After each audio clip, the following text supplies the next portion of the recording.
বিশ্বাস করুন, আমার মা আমাকে দেখেনি, আমিও আমার মাকে দেখিনি। আমার মা খেটুয়ায় তুলেছে, তবে মরে যাওয়ার আগে আমার জন্য একটা কাজ করে গেছে। এই যে গোটা বাংলায় হুঙ্কার দিয়ে কথা বলি, আমার মা শুধু মরে যাওয়ার আগে একবার হাতটা তুলে বলেছিল, মালিক এই যে খেটুয়ায় উঠলাম, আমার মনে হয় না যে আর দুনিয়ার মাটিতে পা দেব। তবে আল্লাহ, আমি মা বুঝি, আমি মরে গেলে আমার বাচ্চাটা কার মা বলে ডাকবে? ও আল্লাহ, আমার বাচ্চার কে স্তনের দুধ খাওয়াবে, কার কাছে মানুষ হবে? ও মালিক, আমি ওর নাড়ি ছেঁড়া মারে, ওর 32টা নাড়ি ছিঁড়ে ওর জন্ম দিয়েছি। ও আল্লাহ, আমার হাতের দিকে তাকিয়ে দেখো, প্রসবের রক্ত আমার হাত এখনো শুকায়নি। আল্লাহ, তোর হাবিব বলেছে, তোর রসুল বলেছে, মায়ের দোয়া কবুল হয়। আমার রক্ত মাখা হাত নিয়ে তোর বিশ্ব আদালতে আমার মৃত্যুর প্ল্যাটফর্মে দাঁড়িয়ে দোয়া চাচ্ছি, আল্লাহ আমার বাচ্চাটা তোর কুদরতি হাতে রেখে গেলাম। 5 ঘোড়ার মুসলমান আজ কারিমুল্লাহ জাগি, ভোরের বেলা উঠুক, সকাল 8টায় জলসায় যাক, হাজার হাজার মানুষ ছুটে আসে। আমার গলা নাই, যোগ্যতা নাই, সুর নাই, কিন্তু খোদার কসম আমার পিছনে আমার মরা মায়ের দোয়া আছে। তোমরা বিশ্বাস করবে কি আমি জানি না।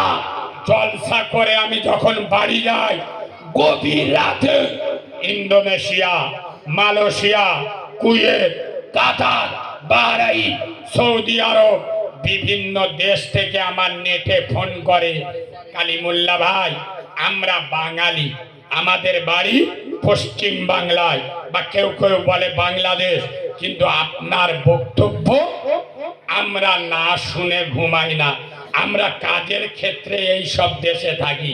খোদার কসম আমার কণ্ঠ দুনিয়ার কোনায় কোনায় যেখানে বাঙালি থাকে, কারিমুল্লাহর আওয়াজ সেখানে আল্লাহ পৌঁছেছে।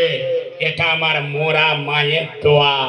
হতভাগা মুসলমান, এই গভীর রাতে যতক্ষণ জলসা শুনেছ, শোন মুসলমানের বাচ্চা, দুনিয়ায় বড় হতে চাও, কামিয়াবি হতে চাও, সফলতা অর্জন করতে যাও, চ্যালেঞ্জের সাথে বলে যাচ্ছি, মায়ের দোয়ালে, বাপের দোয়ালে দুনিয়ার কোনো শক্তি তোদের আটকে রাখতে পারবে না।